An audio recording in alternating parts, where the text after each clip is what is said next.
Hi, I'm Geoffrey Semaganda. A little bit under the weather, so apologize for the voice. But being a weekend, I usually don't really stay home watching television. But because of not feeling too great, I stayed home watching TV. And there's a comic relief fundraising basically going on. And for the last 20 years I've been in this country, I've seen these appeals raising money for Africa, and I really commend the British people. I mean, we really thank you for your support, especially for us in East Africa, because the impression that you tend to get is a lot of support that you guys have done for our countries. And you've got to basically to accept the fact that we need help. We're a very poor nation. I think a supermarket here like Tesco's produces more in 1 year that our entire country basically produces. So yes, we are poor. We're a poor nation. But we're not poor in terms of resources and human resources and natural resources. So I think if we take a little bit of responsibility, we can actually change this. Let me give you some numbers. You see, before I left Uganda, when I left Uganda in 1990, I ran away from home as a teenager. And when I landed in the UK, and I remember looking at some numbers, I think as far as I'm concerned, the numbers says we're about 16 to 17 million people. We're about 16, 17 million people in Uganda, according to the numbers. I could be completely wrong here, but I'm not too far off. 21 years later, or 22 years later, we have a population of 37 million. Population has doubled in the last 21, 22 years.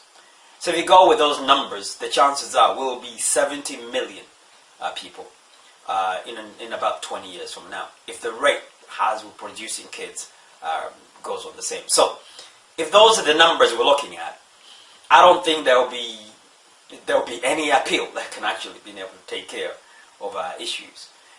Now, when you bring on the subject of us Africans taking responsibility for our own issues, you get people telling you, politicians are stealing the money, all the West done us wrong, they took all our resources, and all these, excuses that we come up with. You see, these are my opinion. Nobody has all the answers, but these are my opinion. The way I see it, until we take responsibility and take charge of what we're supposed to do, this is never going to change. I mean, let's face it. As much as a comic relief and the charity is what they do, but if there wasn't places you can take those wonderful kids dying videos, they won't be able to raise the money that you're raising today. I mean, but when you get those dying kids in Uganda, and of course it touches a human heart, and then people will give more.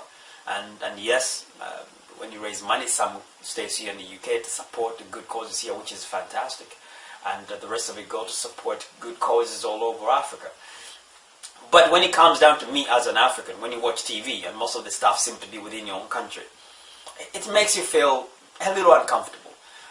Say, why for over this time we have not done anything? You see, when I got involved to the water project, I was in LA speaking at the event with Mark Victor Hansen, Chicken Soup for the Soul, a good friend of mine.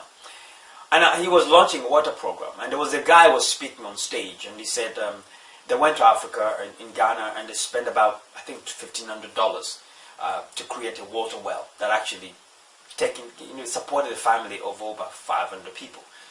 And for the first time I had that. I mean, I didn't know that it wasn't that expensive to do.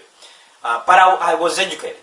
And from that time I met up with Mark, and we came up with a strategy, and we started trying to joint venture on the water project. So everywhere I go in the world I talk about water, giving blood, or the youth, our young people.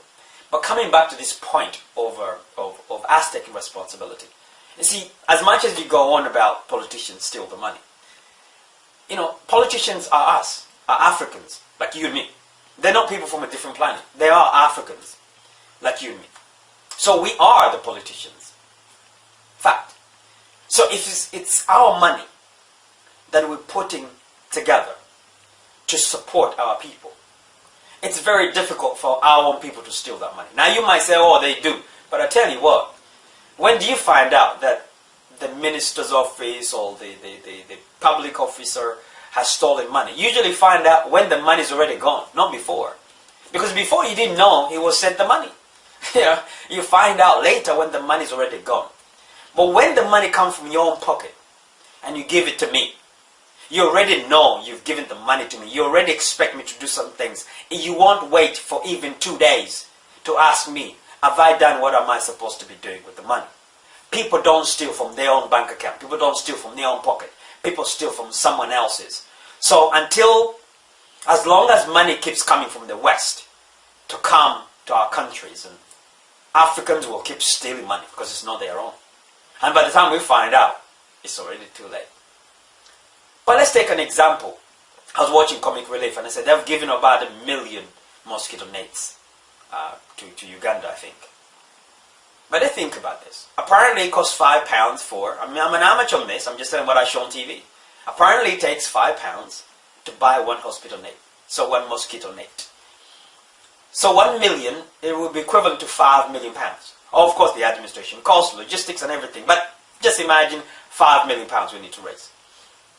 Are you telling me that we can't have 500,000 Ugandans all around the world, including in Uganda, to put £10 together in one day and raise £5 million to buy 1 million hospital nets, so mosquito nets, or immunize 1 million children, and work with existing infrastructure to do that?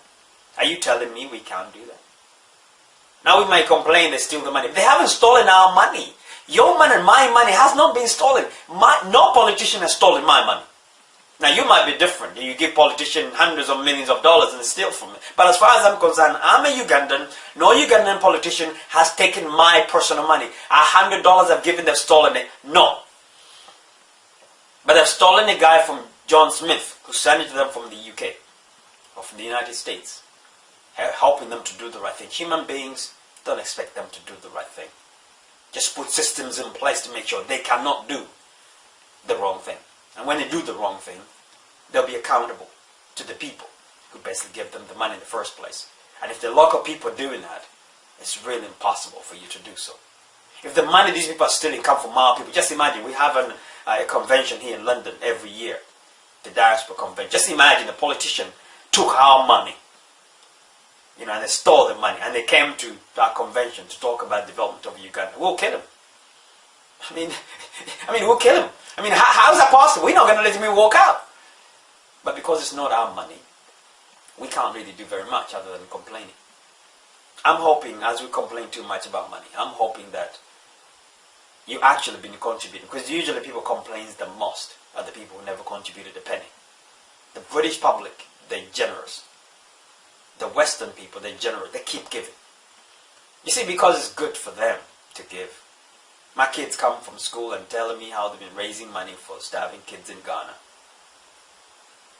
They even ask me, Dad, is people in Uganda, all of them die like that. How did you survive? I tell them a miracle because I was immunized. Other kids don't get that privilege. Why is that? We can't fix everything, I totally agree. But this comic relief, there's one for Ugandans only. And even if we raise £100,000, just 100,000, not 5 million, we'll know where that 500,000 goes. It will be the starting point to educate our children. That responsibility is for us. We don't do it for us. It's not about me. It's not about you. It's about those around you. If you're given the $10 today to a program that actually can go and impact and support your children, your family members at home, it's an inspiration that you give to your son, to your daughter, to anybody around you to say, you know what, we will help you. You see, Katonda ayamba yeyambi for those who speak Luganda. But we got to stand up and be counted also until all the time. I was in Uganda recently when the UK government suspended the funds that goes to Uganda due to the fiasco that goes on to the Prime Minister's office. But what was so funny, when I was meeting some of the move and shakers of the country, the excuses they were using that, business is going to slow down because NGOs are not sending any money anymore. It was shocking and scary at the same time. Because I couldn't believe that our economy seemed to be relying on money come from overseas to feed us, to look after us. We're making these babies, but we expect someone else to look after them. I don't have the answers. I really don't know what the answers are. But my message is very clear. If you can get together somehow and he put together 500,000 people, and all of us commit to donate £5, £10, we can raise enough money than some of these massive appeal money they raise, and you can do that so quickly. But what should be so much inspiring is that the people on the ground, they will know that that money comes from their brothers and sisters. That well, that school, that shelter, that immunization program is done by their brothers and sisters overseas, or their brothers and sisters on the ground. Why can't we have this day in Uganda or anywhere in Africa that we do exactly what these companies do here? These countries, one day in a day, we raise money to do something good. Why can't we do it?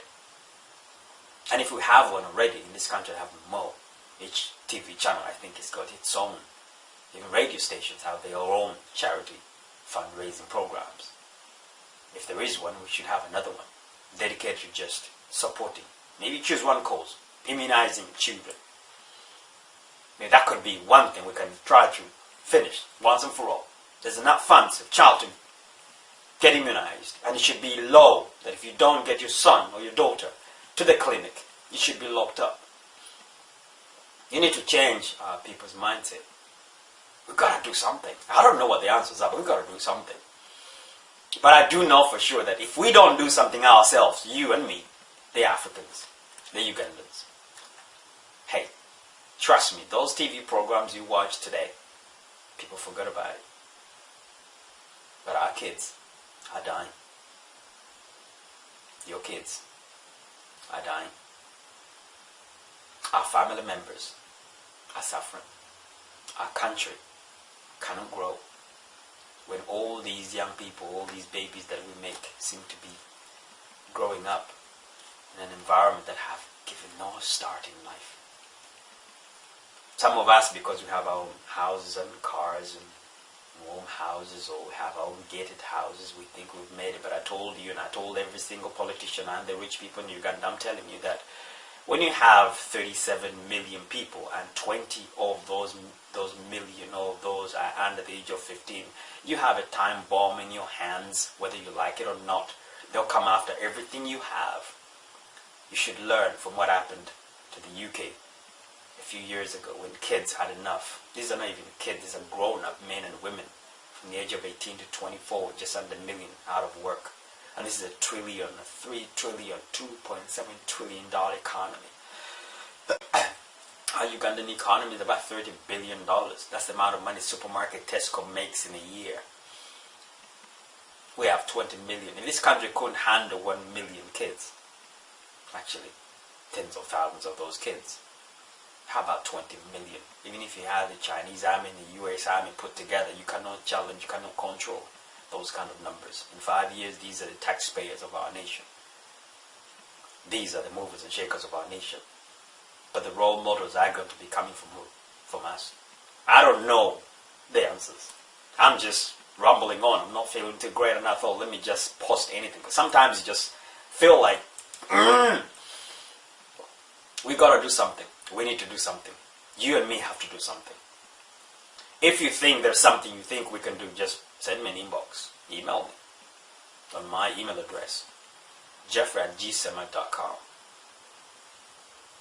And I'll communicate with you. I don't have all the answers, but I just believe that it's about time we start talking about it. And talking has to stop at some point, and we start doing something. Could be something small, but something. Thank you. God bless. Bye for now.